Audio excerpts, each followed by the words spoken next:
Hi everyone, this is This Week in Investing and Finance, episode 7. I'm your host, Martin Shkreli. So happy to be here with you. This is now the 7th week that we've done this podcast, so I appreciate all the questions that come in and all the people that watch. It's really great. It's my pleasure to give you some little bit of my knowledge, or if you can call it wisdom in the markets.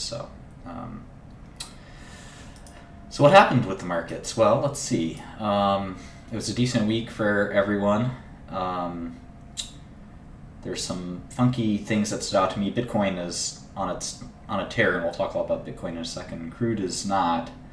And biopharma closed out a pretty rough month. The average biotech pharma stock I look at was down 4% or so, which is kind of a lot. And so a lot of people who had long-only exposure to biotech kind of had a really bad month, despite the markets were kind of boring.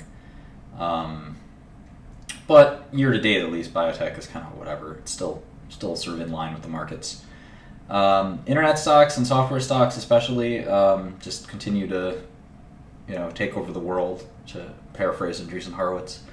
So, really amazing things happening there, and continue to happen. So, really unbelievable. I've been talking that week after week, and whether it's stocks like Viva or Workday or all of them, sort of continue to do amazing. So anyway, I've been looking at that space really closely, including my own new software company, trying to get some exposure to all this.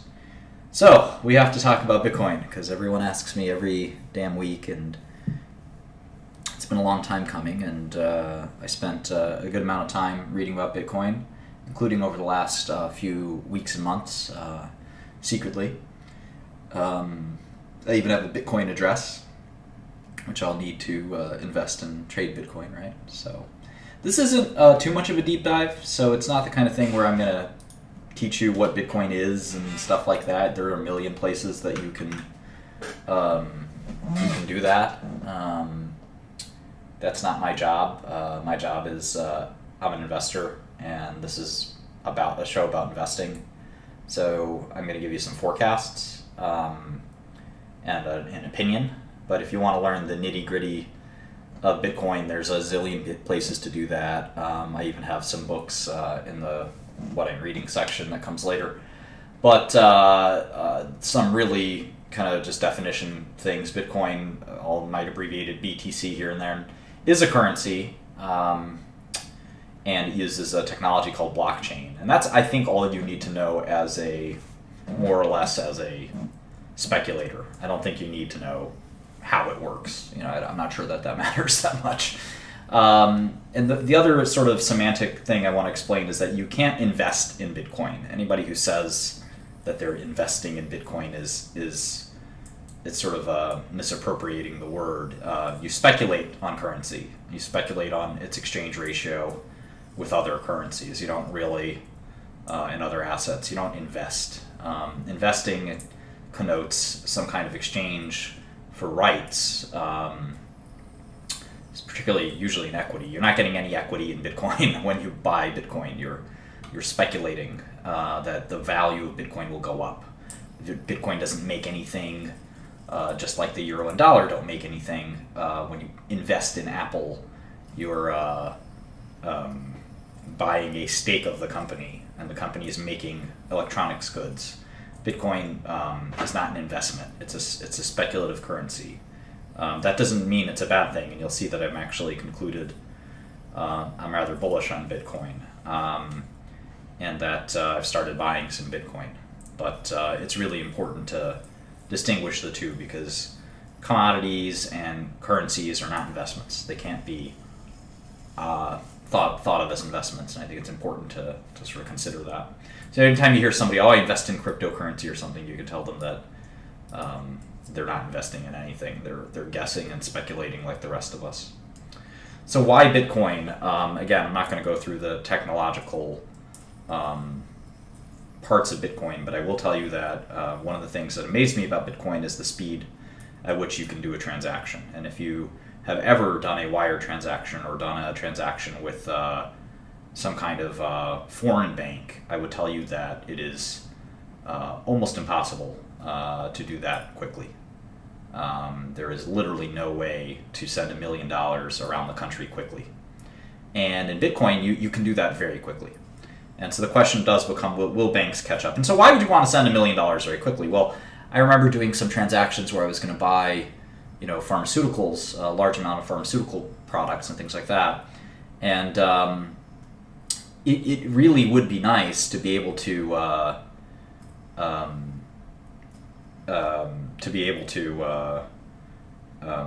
confirm the acquisition of a deal, the closing of a deal quickly. I just want to go back real quick. Somebody's talking about speculating versus investing in the chat. When you invest, usually you're providing capital to something that would otherwise not have your capital without your investment. That's not the case in currencies and commodities. The amount of gold that there is the amount of gold that there is. You're speculating on the base value of it. The same thing applies to a euro. When you buy euros, you're not giving money to the European governments. You're just speculating. So let's not be silly about what does it mean to invest. Again, one shouldn't view it pejoratively, because you're investing. It's not something that's necessarily better or worse than speculating or trading, as another word for speculating. It's just that you're in the secondary market as opposed to the primary market. And you could be a speculator on the price of Apple without giving Apple money. When you trade Apple stock, you're not giving them any capital, but you are serving sort of you're sort of serving as liquidity for primary investors in the secondary market, as they say. So there's no such market in Bitcoin. You're just a speculator in all scenarios. So something to sort of keep in mind. All right, so anyway, back to the speed. It is really impressive. I saw somebody mention Swift. If you've ever tried to transfer large amounts of money quickly, it is really a nightmare. The amount of fraud prevention and other things the banks go through because they have to stand on both sides of the transaction is really ugly. And I'm not sure that there's ever going to be a better sort of way to do it than Bitcoin. And maybe it's Ethereum or whatever, but the point is that it's a really impressive technology if you want to get a lot of money around the world very quickly, which I don't know of any other way to do that. And I've done some very large transactions, and this would be a very good solution for a number of situations. The anonymity sort of cuts both ways. The benefit of the anonymity is that nobody can control your data other than you, which is great if you're doing something illegal, which is obviously of worry to a lot of people. At the same end, even if you're not doing something illegal, hopefully you're not, there's no ability for a bank staff, which you don't want to see your transactions, clearly, but there's no ability for even the government to see your transactions, which again, you'd ordinarily would think is that well, that's a great thing. But again, if it makes governments nervous to the extent that they might legislate kind of against you or against the technology, that is something that you have to sort of think about. But the anonymity is sort of a plus. Again, I see it as a double-edged sword. The decentralization, Bitcoin doesn't have any sort of entity that exists. It's a peer-to-peer network. Again, if you want to learn more about the details of how it works, you're welcome to do that, but there's no central clearing bank. There's no central bank of any kind. All of the monetary dynamics are predetermined.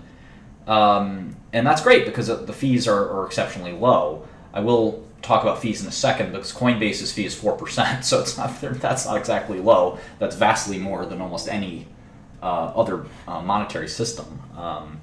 So we'll sort of talk about that, but it really does keep a lot of the banks honest, which I think is great. And it doesn't mean that lending can't exist. In fact, lending will move to hedge funds and specialty lenders who are probably better equipped to do that lending anyway.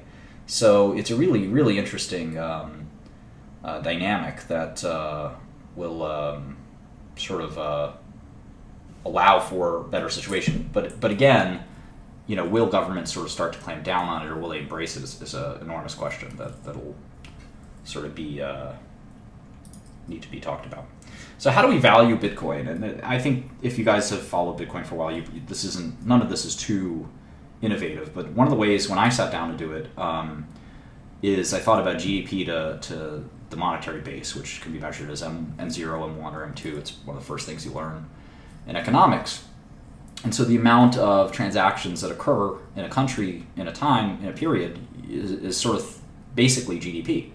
Now, this doesn't include assets, like bonds, the value of bonds, value of stocks, etc. That number would be larger.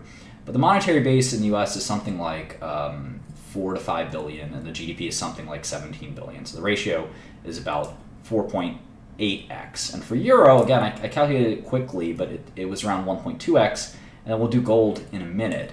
And so if you use money velocity, which is sort of what the ratio is called, to back into the value of Bitcoin, this is sort of interesting. So the whole idea is that you can calculate both the monetary base and the GDP of Bitcoin easily. So the concept of GDP is all the transactions, and the monetary base is the value of all outstanding Bitcoins.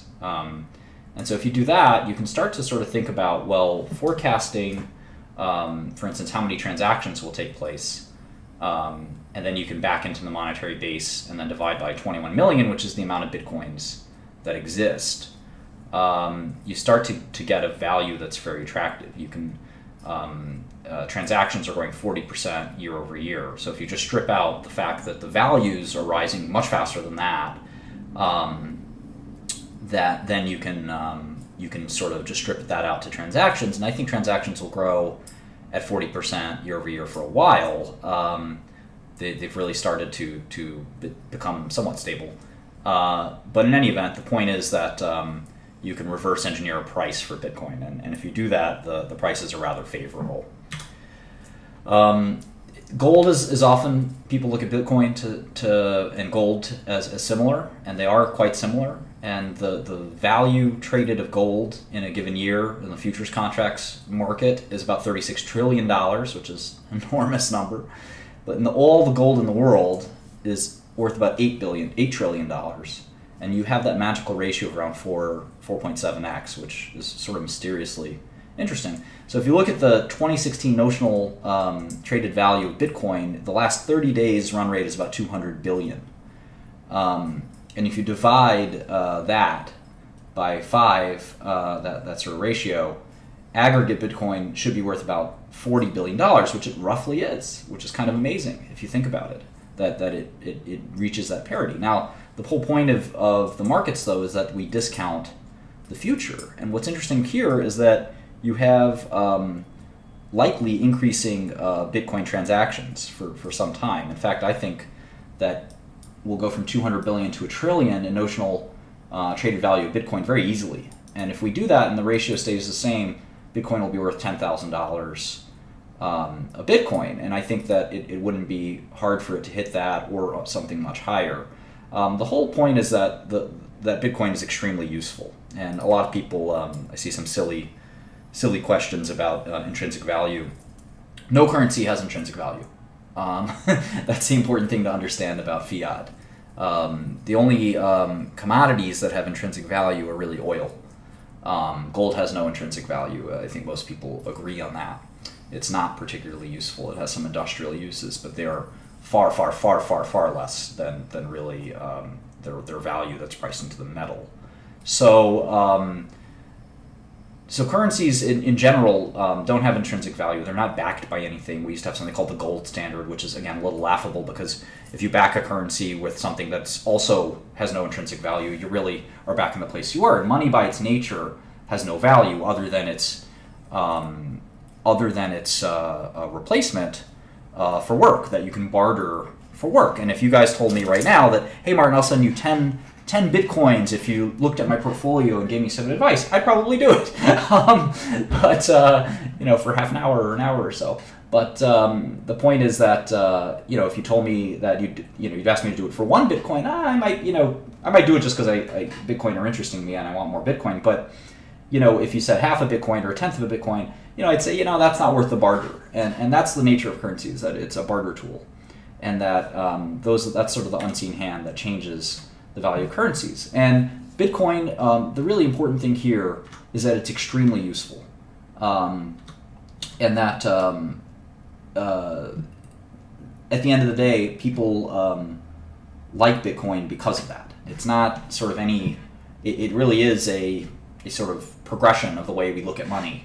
Again, whether you want to be sort of wax poetic about it and talk about it as in terms of the same impact the internet's going to have, the internet had, and so forth. I'm not a poet, but it certainly, if you look into the details of it, there is a remarkable benefit from Bitcoin that can't really be rivaled easily. And I would suspect that it's going to be here to stay, and that the more transactions that take place with Bitcoin, the more likely we'll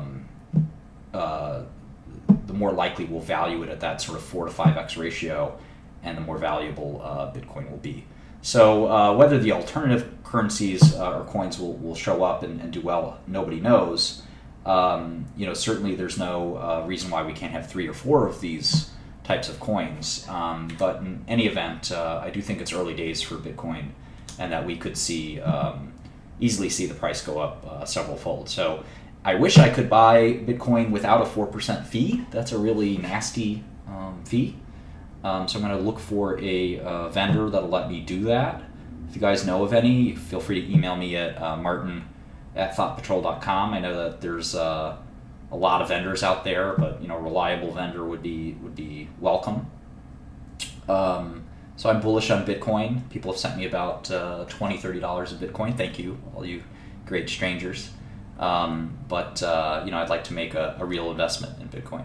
So what will happen with Bitcoin? Well, I think that J.P. Morgan, Bank of America, Citigroup, and Wells Fargo, if you look really long term, I think these companies may have a hard time. You can strip out the advisory business. If you look at Goldman and Morgan Stanley, those banks don't really have deposits, and their deposit is their book value. Whereas J.P. Morgan, Bank of America have customer deposits, and they lend those customer deposits. I could see there be specific mortgage lenders that sort of spring up, that if you wanted to buy a house with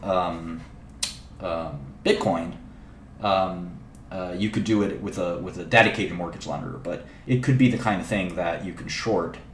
Did I just say investment? Of course, I was speculating. Of course, I'd be speculating, not investing. But that's a slip of the tongue.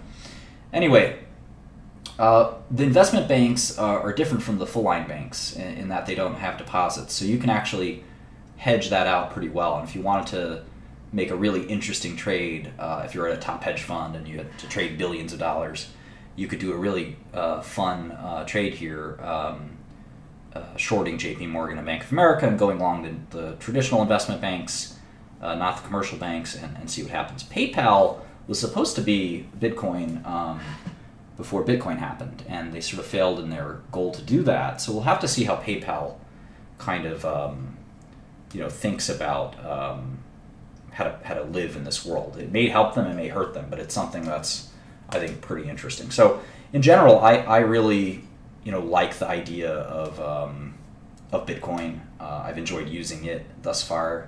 I would trust a very large transaction in Bitcoin. Like most trades that one makes, you shouldn't have too much Bitcoin. I might put 1% or 0.5% of my funds in Bitcoin, but you should never have 5 or 10% of your funds, and usually in anything, unless you're really sure. And something like Bitcoin, I would sort of be careful about. The reason is good portfolio management. Even if you're right about Bitcoin, and Bitcoin goes from, say, I don't know, $2,000 of Bitcoin to $20,000 of Bitcoin, which I think is possible. I'm not sure how likely it is, but it's certainly in the realm of likelihood it's worth talking about. That's a 10x return. So if you turn 1% of your capital into 10% of your capital, you make 10%, which is a great, healthy, long-term return. All you need to do is one of those a year, and you never have to trade again, and 99% of your money is in cash. Of course, it's hard to find one 10-bagger a year, but if you find one 10-bagger, say, every other year, every 3 years, and the rest of your portfolio makes 3% or 4% or 5%, you can actually have it such that you have the bulk of your assets in cash waiting for a downturn, And this is a method of investing that Seth Klarman and other great investors use, which is to be cash rich. Um, and, and that's a really important sort of concept in investing, to me at least. All right, so what about threats? Obviously, we talked about Ethereum briefly in terms of an alternative coins. If there's a really dynamite alternative coin, then you could certainly see some threats. But I think Bitcoin is enough of a sea change that I'm not sure that people really want alternative coins, and there's a reason that Bitcoin is the most popular, and it'll probably stay that way.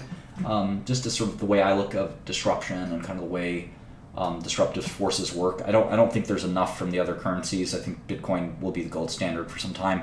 Legislation is pretty scary. Obviously, to a certain extent, one can't avoid Bitcoin, but I'm kind of reminded of the gambling in the U.S. Statutes. There's some serious. There was some thought to have online gambling in the U.S. and it was banned. And one thought, well, how do you stop that? And there are ways to stop it. So if you don't believe me, try to play a hand of poker online right now in the U.S. It's almost impossible. So Bitcoin could get stamped out by legislation, and obviously the banks have very large lobbying interests and could attempt to do so, whereas Bitcoin has no such lobbying interest. So it's one thing to keep in mind, and again, this is one of the things that it makes sense to sort of keep your position sizes small. Again, the Coinbase transaction fee was weird. I know these guys are raising money. They're being valued around $1 billion. It's pretty amazing. They're one of the trusted Bitcoin traders. That's a great business model if you can keep your fees at 4%. Hopefully those fees will go down, but pretty difficult fee basis right there. Anyway, I'm bullish on Bitcoin. I'm probably going to have a small position in it at some point soon. So May is over. Like I said, for a lot of healthcare investors, it was a really tough month. There's some interesting moves. This company, Purus, was suggested to me a while back by some folks in the stream. Mankind is up a bunch. Ampio is up a bunch. These are kind of garbage companies. Abivax is a company I'm studying carefully in France that looks like it has some promising stuff. I don't know what's going on with Kilian and Calthera. We know what happened with Sangamo. I bought some stock after the deal. Immunomedics increasingly seems like a real deal. There's a couple of spec pharma companies like Insys and Valiant that are making a comeback. I don't know what's going on with Corcept. We saw the news on Aerie. I'm not sure what's going on with TG Therapeutics. Novavax, kind of a dead company. Alnylam, of course, we know was up on the Ionis data, and Regeneron, of course, is up because I'm long it. Of course, I'm kidding about that. But again, I like to look at these lists every month and say, why wasn't I long some of these? Why wasn't I in Sangamo before they did their Pfizer deal? Why didn't I never hear of Abivax until the stock doubled? Should I be in one of these crappy stocks? One of these 4 kind of never do well companies? Should I time the spec pharma comeback? Probably not on that one. But Immunomedics seemed like I could have been in that, and Alnylam certainly seemed like I could have been in that. But I got one of these, so I'm somewhat happy. You can't get them all, obviously, or you'd be the greatest trader ever. But these are the best biopharma stocks for May. The worst, Neurotrope, I got some of that short through a partner of mine. We're very happy that we got that. Vital I made a fortune on years ago, but I wasn't shorted recently. I don't know what's going on with Eaglet. I bought a little bit of Horizon when it dipped. I'm not sure what's going on with Newlink or AMAG. ITSI is a sort of garbage company that I'm sort of happy they're failing. Of course, I'm short Acadia, so that got one of those. And if you could buy one stock on the long list and be short one stock on the short list every month, you probably make a lot of money. So I'm very happy that I caught Acadia. Imprimis is a pretty garbage company. Alexion, I was long a little bit of this going in, but I sort of tripled my position so that I think my average is almost break even, not quite. So I'm pretty happy that I got the opportunity to buy Alexion at these prices. I'm not sure what's going on with Alder or Acceleron. Sun and Lannett are down because generic companies are having a really tough go of things lately. Just look at Teva's stock price. And I'm not sure what's going on with Opco or Zencor, Epizyme, Dermira, Concert, or, of course, Medicines Company. Let's see, your boy is short. So I got two of the top sort of 20 or so stocks. I got 20 here, and I didn't plan on that. Great. So anyway, it was nice results for me in May. Hopefully, June is as exciting. So here are some of my current opinions. I'm starting to look at Akayojan as a long, Novelion, and I'll talk about Omeros, and I bought another one, PTC. What's overvalued? Zyopharma looks like it could be overvalued. Intrexon looks like it could be overvalued. It's always thought to be overvalued. I'm looking at a couple more of these. I made a UNH model. I made a Medtronic model. GW is going to definitely be interesting to me. So we got some new stuff on the table to look at for Athena as well. Ya boy. Yeah, I think it's ya boy. Thank you very much for correcting it. Ya boy is short. Ya boy is short. Ya boy is long. I appreciate the correction there, Poppy. All right, here's the portfolio. Had a very good week. Up almost 2% for the year. This is despite not having invested for most of the year. So if you grow the exposure and the other things, I think I'm beating the market roughly. I added 2 longs.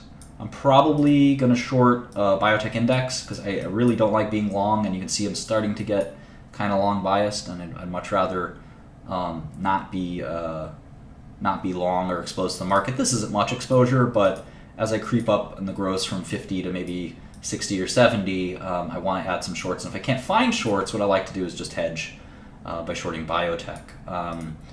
So that's sort of the plan here. Again, up 64 bips for the week, pretty nice. 2% for the year. Again, the markets are still up quite a bit, 9% and 17% for NASDAQ. But again, I've been mostly in cash.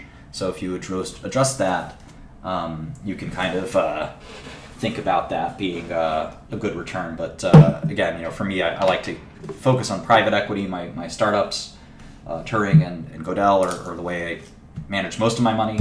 And I need to hold cash in case those businesses need more money or an opportunity comes up. So in any event, but the markets, if there's something really interesting, I like to move, and I'm increasing my portfolio due to this series. So I usually have even less gross exposure. So just something to keep in mind. A couple of interesting things. There's this ASCO meeting that I highlighted last week. The Loxo data look great. I chickened out. I couldn't really pull the trigger. I'm sure the stock will be up on Monday. If it's not up too much, I might buy some. But good news for Loxo out of Chicago.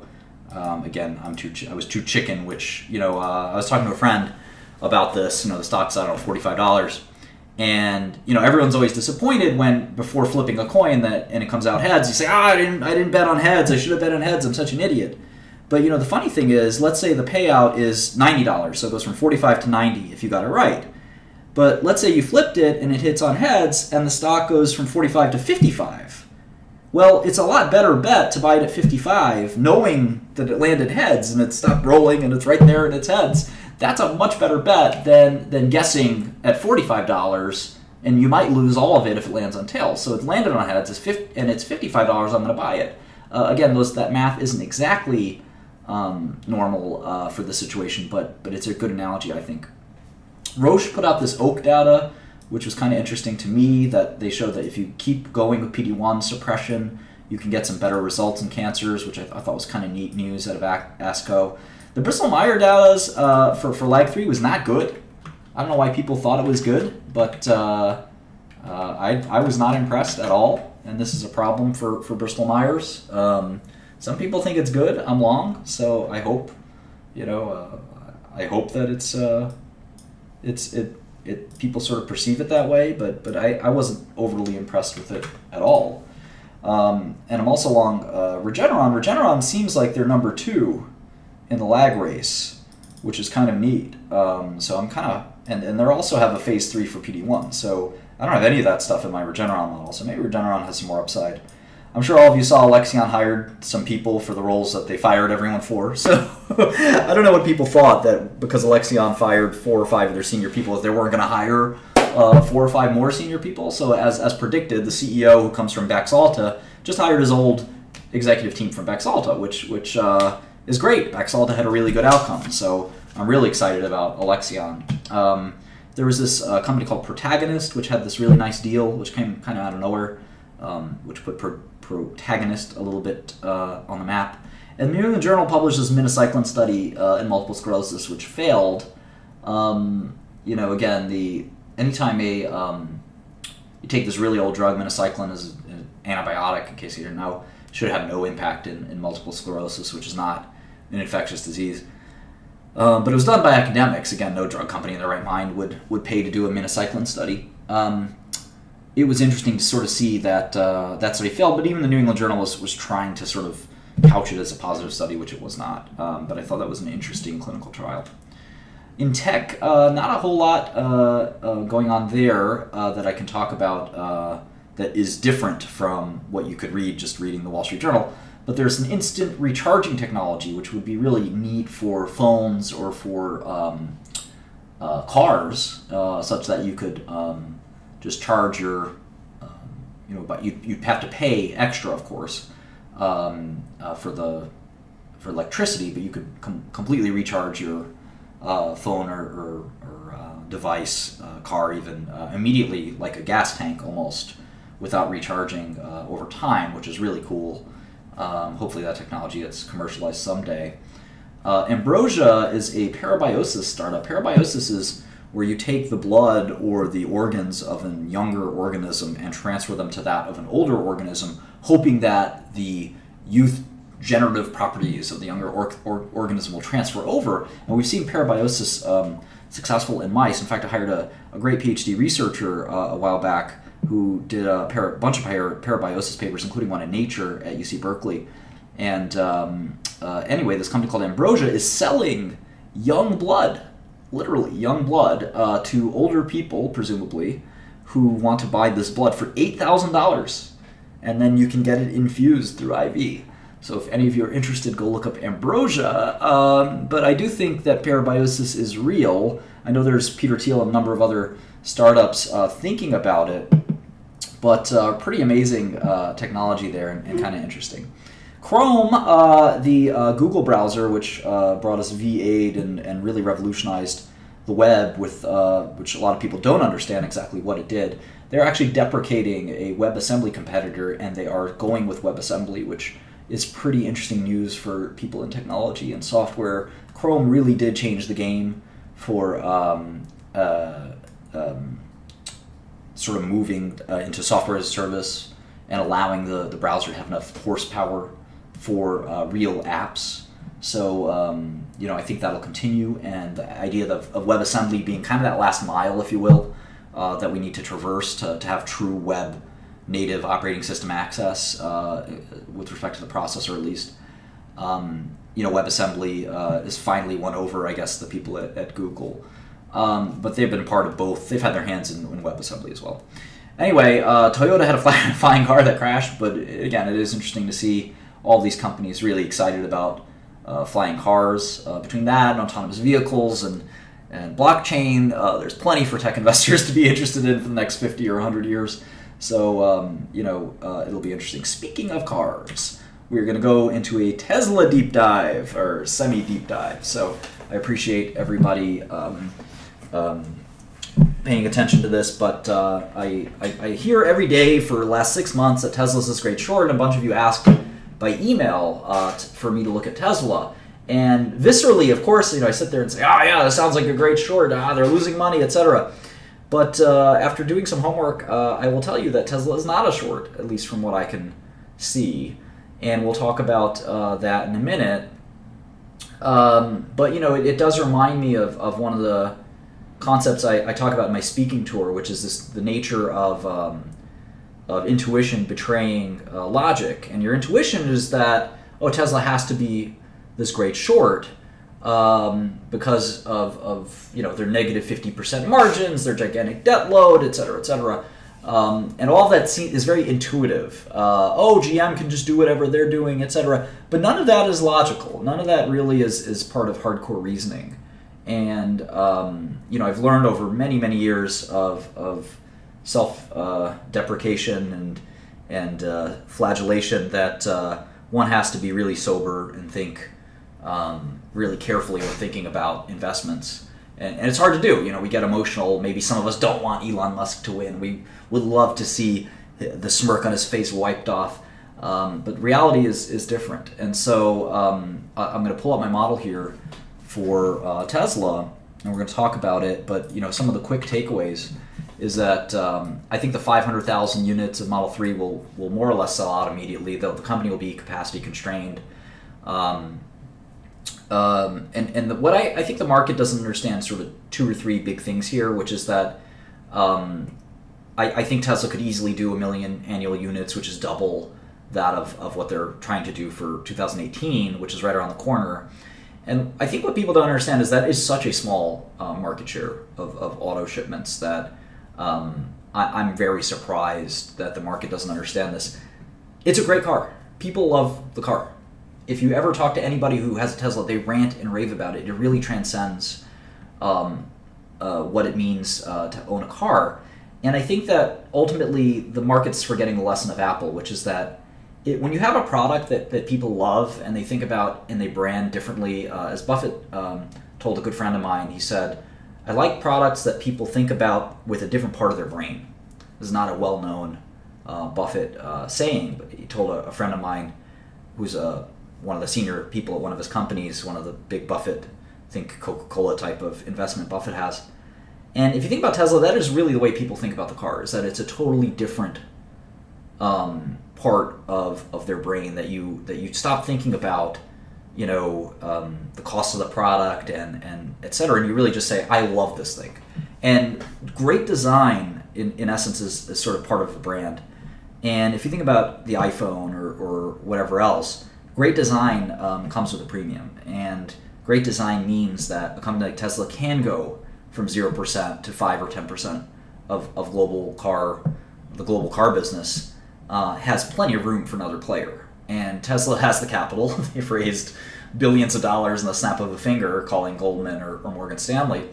And they seem to like they'll start to have the capacity. Tesla's starting to actually make their promises, which for a while they didn't. So they're hitting their production targets. They're small targets, but they're hitting them. And I actually think they will be able to make the Model 3 in the scale that they're saying they will. And then Toyota has 20% plus gross margin, so I don't see why Tesla can't. So I feel pretty good about Tesla. Let's go through the numbers. So here is the model. With 1 million annual shipments, the stock is fairly valued. And if you look at the auto industry, just the biggest three players, Ford, GM, Toyota, are doing 22 million annual shipments, and I'm not including an enormous number of other players like Hyundai or Daimler or several other big makers. So you're really talking about probably 3% of global auto share. So if you're talking about 3%, can the best product that's universally lauded get to 3% market share? I think that's going to be a cakewalk. I have 25% automotive GMs. You might call that kind of aggressive, but I would say that if you think about the iPhone and other sort of must-have products, margins often are much higher than anyone gives them credit for. So I think Tesla could actually way outdo these numbers. I'm not going to go long. I have a lot of work to do. I'm not an auto analyst. I have not studied autos my entire life, but I am. A bunch of people did ask, and I thought I might kind of glance at it, and I expected some kind of disaster situation, but as I really sat there and thought about kind of what's going to happen with this company, I feel much better about it. And obviously Elon has a lot of good stuff cooking in his head. How much of that's going to trickle down to Tesla shareholders, I'm not so sure, but I expect Tesla and SpaceX will merge, and we'll get more bites at the Elon apple. So again, I still have to think about what'll happen, but I have no assumption, no problem assuming that Tesla can get more than 1 million shipments a year. So I think that you could see the numbers increase here. The stock could get higher. I only regret not buying it when it was much lower. So anyway, there's some thoughts on Tesla. I hope some of you enjoy that. Let's continue here. All right, got some Q&A. And then I'm going to go watch the NBA game. These are some of the dumber questions I got, but there's no such thing as dumb questions, just dumb people. What's the best way to learn? Blake asks. Well, Blake, I don't know. There's a lot written on this. It's maybe not that stupid of a question, but I have. I don't have too many thoughts on this that nobody else has, and I think most of the people who ask questions like this are looking for the easy way out. Probably the best way to learn is just to read all day, and you're probably asking because you want some magic formula that'll let you learn in half an hour. Unfortunately, that doesn't exist. If you really want to learn a lot, you have to be sort of content, limit your social life, and just read all the things you can in life, and you'll learn a lot that way. But if you sleep 12 hours a day and party when you're not at work, and you don't learn much when you're at work, you won't learn anything. And it depends on what your life goal is. But I think that's sort of my advice, and I'm not sure it'll be too useful for you. Please give me advice. I think it was a high school student. Calum asks on my ridiculously personal situation. Oh, poor Calum. I cannot give you advice on your personal situation. I don't care about you and your situation, and I really, couldn't care less about what you do. And good luck. I would tell you if I cared, but I don't. Why do some companies have PEs of over 100 from KM? Well, this is something that I think is a pretty foolish question. PE is just a quotient. The price is the market cap, and the E is the net income. If a company has a arbitrarily low amount of net income, it doesn't mean that the quotient of PE is meaningful, right? So you could have a company like Tesla, they're worth $50 billion. If their earnings are zero, well, X divided by zero is infinity, or does not, or whatever, undefined. But you could also say that, okay, well, let's say they had $1 million of net income. It's not fair to say they have a 50,000 PE. Price to earnings ratio is kind of a meme that you should avoid. You shouldn't talk about price to earnings, and when you have to, you really want a normalized earnings yield. That's sort of the way you should think about it. A little more sophisticated. When I first started, people would talk about PEs on Wall Street, and I would soon learn that I felt bad for all these people that were looking at this stuff. I'm getting a question about why shipments is a relevant number for Tesla. Obviously, shipments is levered, is the equivalent of net income multiplied by ASP. So you can't forecast net income without forecasting shipments. So shipments is easy to understand when taken in the context of the rest of the auto industry. If the auto industry is selling 20 or 30 or 40 or 50 million cars a year and projecting that Tesla could do 1 million, that's a much easier analysis to do and say, well, that seems fair, as opposed to saying, oh, 10 billion in net income seems fair. Well, you have to sort of think about shipments as opposed to net income, which is arbitrary. So, anyway, no, it would be a 50,000 PE, Mr. Robot. If you had a $50 billion company and $1 million in net income, it would be 50,000 x PE. They did not pick me up off the street and name me Pharma Bro for nothing. I can do math. The zeros don't trick me. Stefan asks what my opinion of Bayer is. Too many stocks, not enough time. I'm not sure. Last time I looked at it, it looked fairly valued. Steve asked me what I think about for high frequency trading.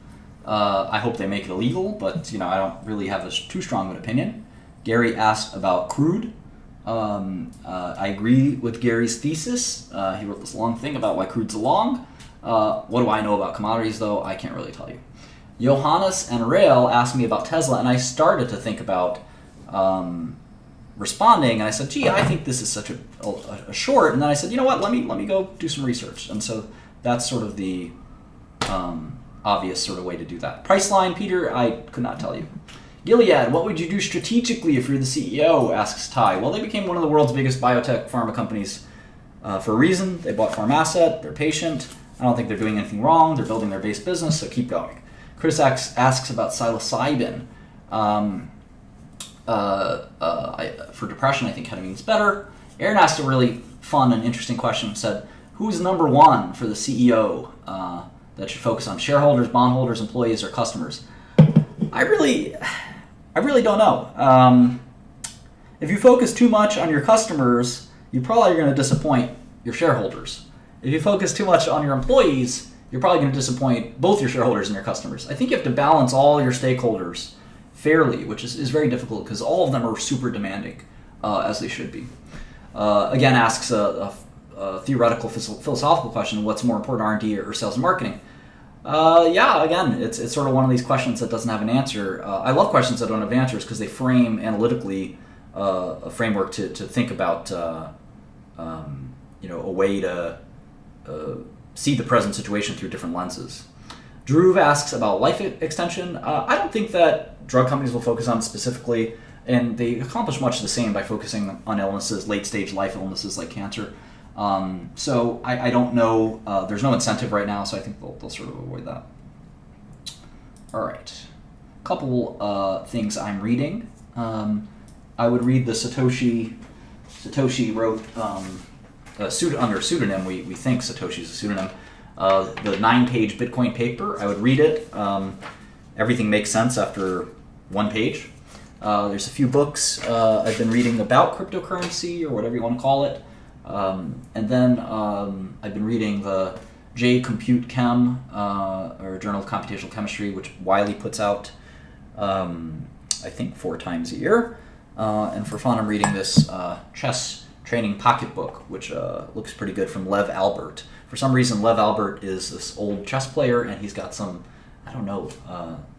friend of his, I guess, who's helping him study chess. It's a little weird. I have probably a couple hundred chess books, and this is a very strange cover for a chess book. Anyway, that's about it for today. You can always email me at martin@thotpatrol.com. I have a Twitter account that's BLMBro. Don't tell anybody. Twitter doesn't like me. You can sign up if you like this series. I think you'll love Godel. Go to godel.systems. That's the URL. And sign up with your LinkedIn, and we'll approve you for that. There's a lot of stuff to talk about, so if you shoot me questions and things you want to go over, you would be more than welcome to. I try to answer emails as they come in, probably answer about 30% of them. So thank you so much for joining. I'm going to go watch the NBA Finals.